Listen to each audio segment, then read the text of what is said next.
Bismillahirrahmanirrahim. Assalamualaikum warahmatullahi wabarakatuh. Makalah dengan judul Etika Jawa yang Hidup di Masyarakat dari kelompok 3 dengan beranggotakan nomor 1 Fitra Iza Gunanda, nomor 2 Laila Nafiah, nomor 3 Novianti Trisna Ramafani, nomor 4 Syifa Khairun Nisa, nomor 5 Surya Afrianto, nomor 6 Aprilia Husnul Khotimah. Kelas 2D Manajemen Bisnis Syariah, Fakultas Ekonomi dan Bisnis, Institut Agama Islam Negeri Surakarta. Kata pengantar, puji syukur kehadirat Allah Subhanahu wa Ta'ala yang telah melimpahkan rahmat, taufik, dan hidayahnya sehingga menulis bisa menyelesaikan makalah ini. Salawat dan salam semoga senantiasa tercurahkan kepada junjungan kita Nabi Muhammad Sallallahu Alaihi Wasallam beserta keluarganya dan para sahabatnya. Ucapan terima kasih kami sampaikan kepada dosen mata kuliah Islam dan budaya yaitu Bapak Mustajab MPDI yang telah memberikan kesempatan kepada kami untuk menyusun makalah ini, dan kepada semua pihak yang telah membantu dan proses pembuatan makalah ini. Kami sadar makalah ini jauh dari kesempurnaan, untuk itu saran dan kritik yang bersifat membangun sangat kami harapkan untuk kesempurnaan penyusunan makalah selanjutnya. Surakarta, 26 Februari 2020. Daftar isi terdiri dari halaman judul, kata penghantar. Daftar isi bab 1 pendahuluan, A. Latar belakang, B. Rumusan masalah, C. Tujuan. Bab 2 pembahasan, A. Masyarakat Jawa, B. Siklus kehidupan masyarakat Jawa, C. Filsafat hidup sejahtera, D. Etika sebagai kebijaksanaan hidup, E. Contoh etika Jawa. Bab 3 penutup. Kesimpulan. Yang terakhir daftar pustaka. Bab 1 pendahuluan, A. Latar belakang. Masyarakat Jawa atau tempatnya suku bangsa Jawa secara antropologi budaya adalah orang-orang yang dalam hidup kesehariannya menggunakan bahasa Jawa dengan berbagai ragam dialeknya secara turun-temurun. Masyarakat Jawa ialah mereka yang bertempat tinggal di daerah Jawa Tengah dan Jawa Timur, serta mereka yang berasal dari kedua daerah tersebut. Sedangkan etika Jawa adalah keseluruhan norma dan nilai-nilai yang dipergunakan oleh masyarakat Jawa untuk mengetahui bagaimana seharusnya menjalani hidupnya. Pengetahuan tentang etika Jawa berguna untuk mengetahui bagaimana kebudayaan Jawa dapat bertahan di tengah-tengah gelombang kebudayaan yang datang dari luar. Kebudayaan Jawa menemukan dirinya dan berkembang kekhasannya dalam pencernaan masukan kultural dari luar.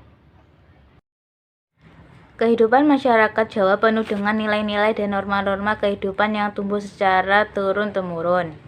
Nilai-nilai dan norma-norma tersebut adalah untuk mencari keseimbangan dalam tatanan kehidupan. Hal tersebut bentuk sesuai dengan kebutuhan masyarakat setempat yang akhirnya membentuk adat istiadat, dan adat istiadat diwujudkan dalam bentuk tata upacara adat. Tiap-tiap daerah mempunyai adat istiadat sendiri-sendiri sesuai dengan lingkungan setempat. Adapun istiadat diwujudkan dalam bentuk sistem nilai yang telah diperhitungkan dan dikaji para ahli, sehingga mendekati kebenaran. Bila terdapat penyimpangan-penyimpangan tidaklah terlalu besar dan hal ini adalah wajar. Sistem nilai dengan segala perhitungan didasarkan atas keadaan alam, pertimbangan, waktu agama, dan filsafat hidup. Berbagai macam upacara adat yang dilaksanakan oleh masyarakat pada umumnya dan Jawa khususnya adalah pencerminan bahwa semua perencanaan, tindakan dan perbuatan telah diatur oleh tata nilai leluhur. Perubahan-perubahan yang terjadi merupakan bukti adanya perkembangan yang mengarah kepada perbaikan dan tidak mengubah atau menghilangkan arti sesungguhnya. B. Rumusan masalah. 1. Apa masyarakat Jawa itu? 2. Bagaimana dengan siklus kehidupan dalam masyarakat Jawa? 3. Apa saja filsafat hidup dalam kehidupan masyarakat Jawa? 4. Bagaimana etika sebagai kebijakan hidup? 5. Apa saja contoh etika Jawa yang hidup di masyarakat? C. Tujuan. 1. Untuk mengetahui tentang masyarakat Jawa. 2. Untuk mengetahui siklus kehidupan dalam bermasyarakat Jawa.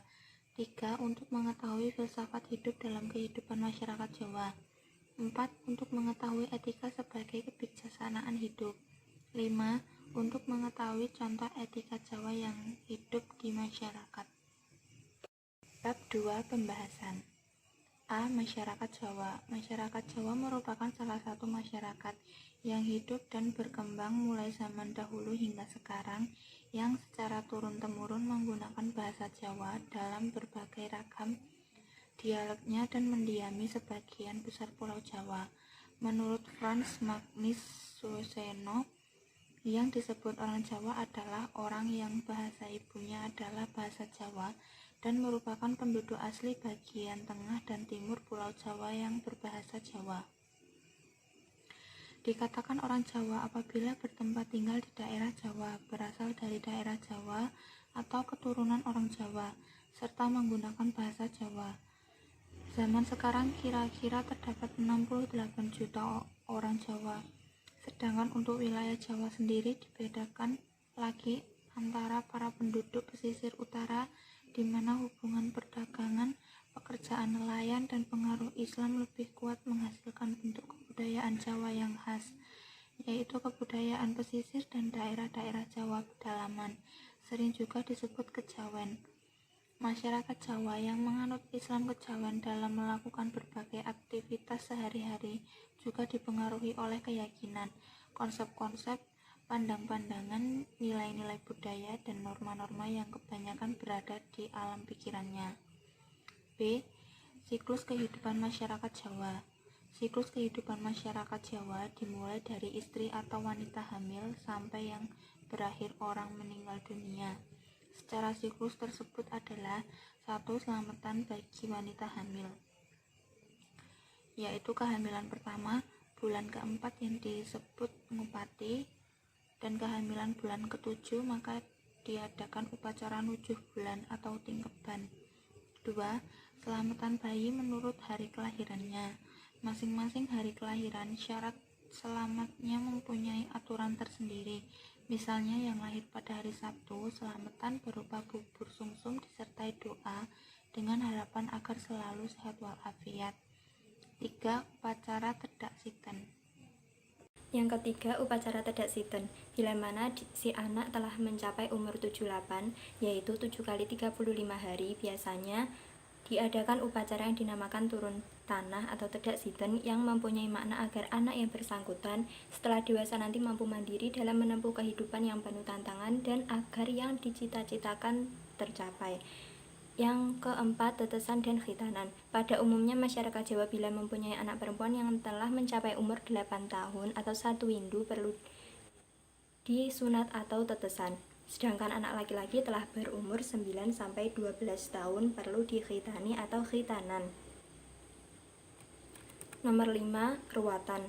Upacara ruwatan merupakan suatu upaya untuk membebaskan diri seseorang dari aib dan perasaan berdosa yang sekaligus menghindarkan diri dari malapetaka yang mungkin menimpanya. Nomor 6, tata cara perawatan jenazah. Perawatan jenazah pada dasarnya ada 5 bagian. Meskipun dalam hal ini setiap agama mempunyai tata cara tersendiri, diantaranya perawatan tersebut yaitu memandikan jenazah, menata dan upacara merapikan jenazah, mengadakan upacara doa, penghormatan terakhir pada jenazah, serta upacara pemakaman. Nomor 7, mencari hari baik untuk pindah rumah. Untuk pindah rumah atau tempat tinggal perlu mencari hari dan pasaran yang baik, yaitu dengan cara menghitung jumlah nilai dan pasaran. Nomor 8, wanita hamil.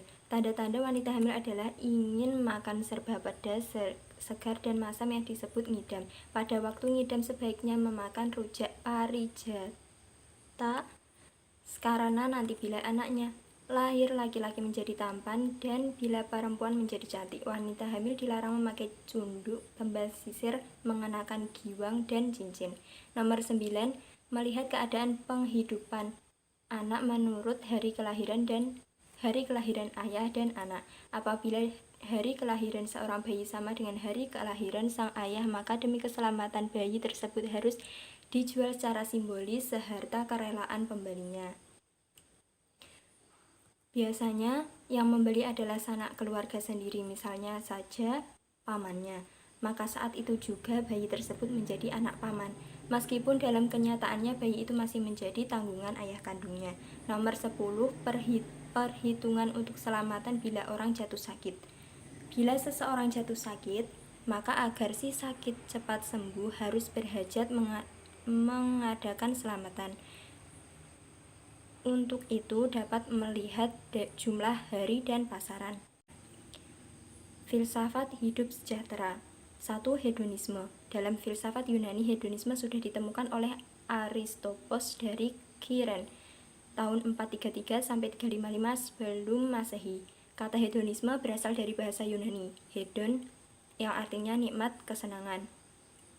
Hedonisme bertolak dari anggapan bahwa manusia akan jadi bahagia dengan menghindari perasaan-perasaan yang tidak enak. Hal ini terbukti karena semenjak kecil manusia tertarik akan kesenangan, dan bila tercapai manusia tidak mencari sesuatu yang lain lagi, dan manusia selalu menjauhkan diri dari ketidaksenangan. Paham hedonisme mengandung kebenaran bahwa manusia menurut kodratnya mencari kesenangan dan berupaya menghindari ketidaksenangan. Sebagai kritik terhadap hedonisme, bahwa kesenangan saja tidaklah cukup untuk menjamin sifat etis dan suatu perbuatan karena sesuatu yang baik karena disenangi. Yang kedua, eudaimonisme. Eudaimonisme berasal dari bahasa Yunani, yaitu eudaimonia, yang berarti kebahagiaan.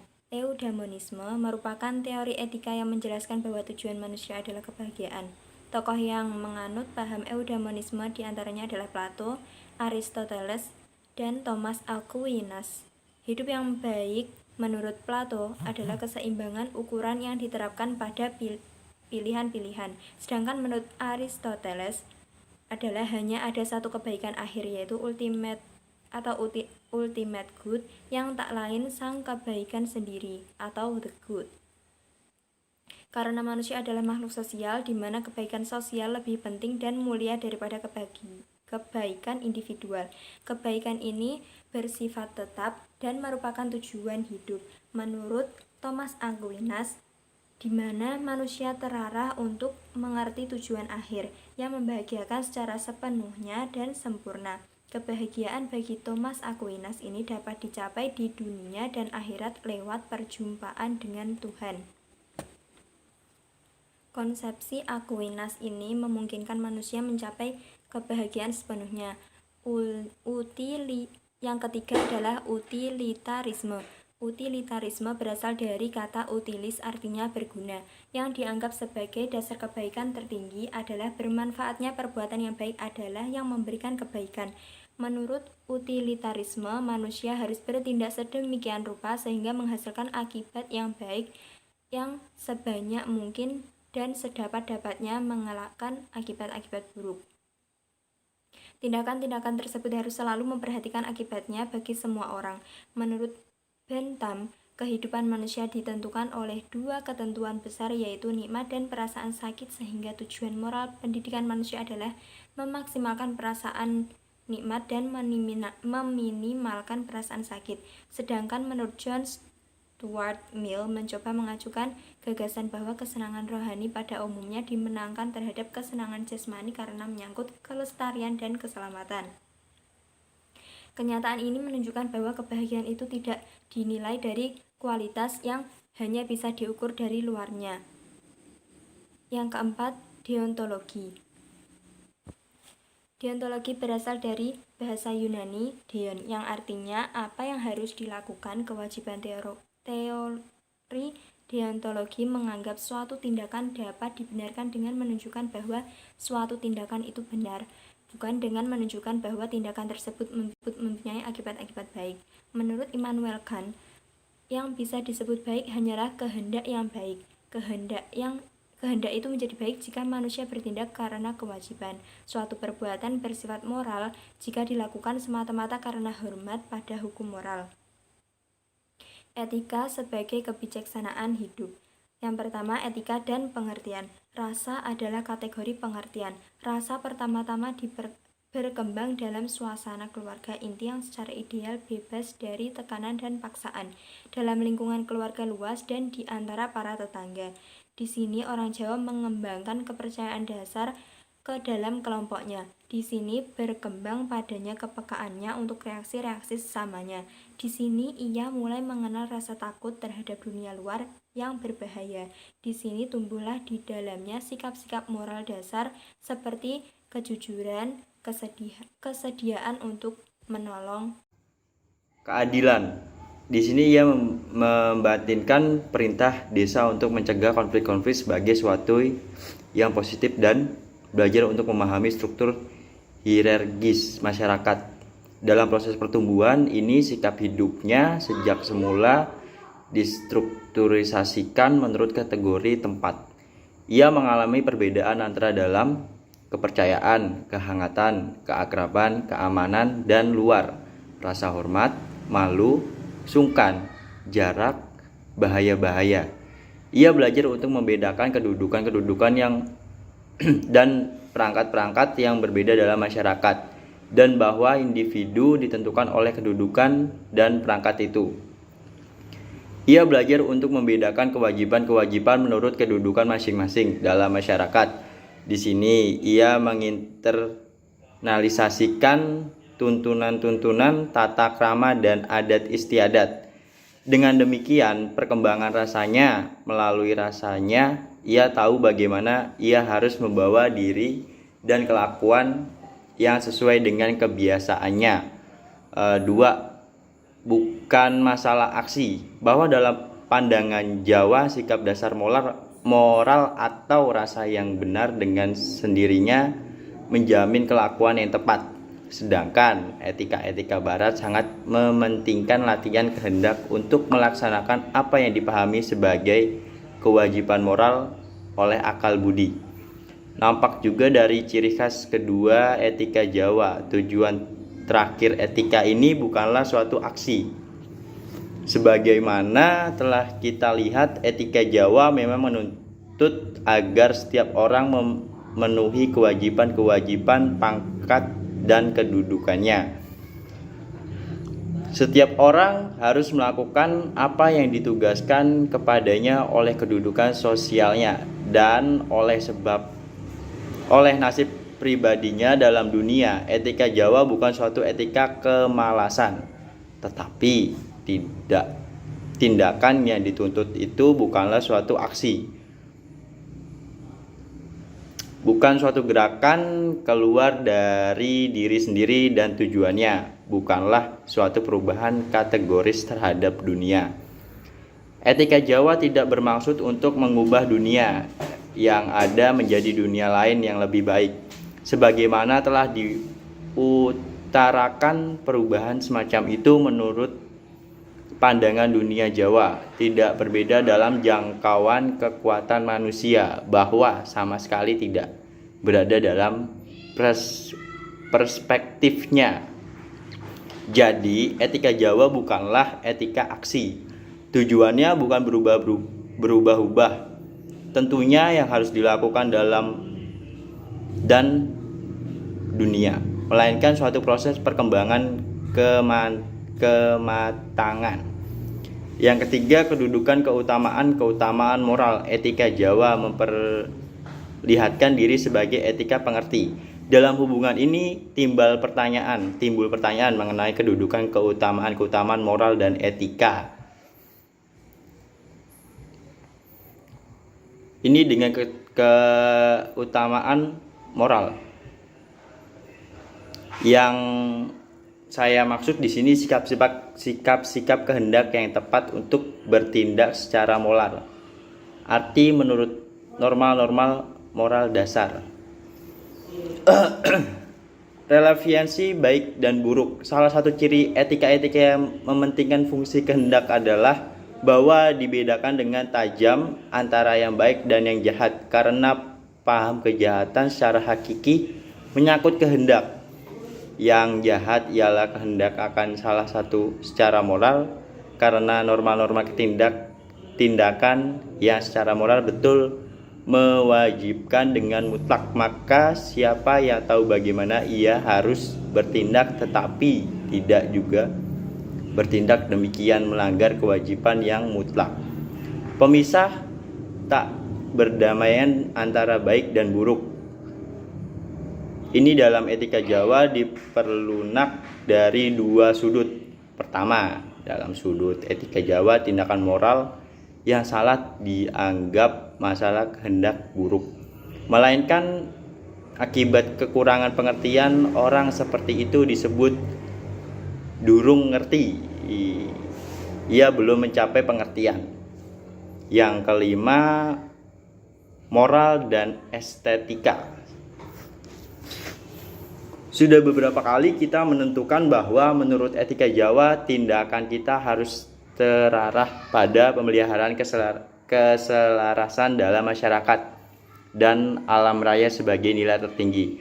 Tindakan kita betul apabila menduduk